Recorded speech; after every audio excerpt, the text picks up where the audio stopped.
ஒரு 1 வீக் கேப்க்கு அப்புறம் நான் வந்துட்டு திரும்ப ஆஃபீஸ்க்கு போனேன். அது வரைக்கும் ஒர்க் ஃப்ரம் ஹோம் பண்ணிகிட்டு இருந்தேன். அன்றைக்கி தான் என் நியூ ஐடி கார்டும் வந்துருந்துச்சு. எனக்கு லஞ்ச் பிரேக்கில் தான் தெரிய வந்துச்சு இந்த மாதிரி ஸ்டால் போட்டிருக்காங்க அப்படின்னு.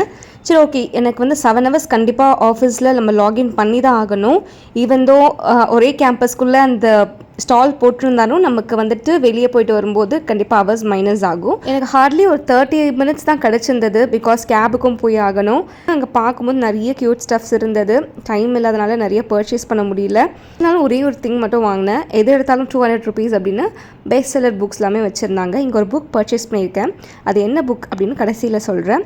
ஸ்டால் ஃபுல்லாக மியூசிக் கேட்டுகிட்டே இருந்துச்சு. அது என்ன மியூசிக் அப்படின்னு திரும்பி பார்த்தா எம்ப்ளாயீஸ்லாம் பாட்டு பாடிட்டு இருக்காங்க. மியூசிஷியன்ஸ் வந்துட்டு நம்ம கேட்குற சாங்குக்கு மியூசிக் ப்ளே பண்ணுவாங்க, நம்ம பாட்டு பாடிக்கலாம். பார்க்கறதுக்கு ரொம்பவே க்யூட்டாக இருந்துச்சு. வாங்கின புக் பார்த்தீங்கன்னா அட்டாமிக் ஹேபிட்ஸ். ரொம்ப நாளாக ஹஸ்பண்ட் சஜஸ்ட் பண்ணிட்டே இருந்தாங்க. நீங்கள் அந்த புக் படிச்சிருக்கீங்க அப்படின்னா கமெண்ட்டில் சொல்லுங்கள். டாட்டா பாய்.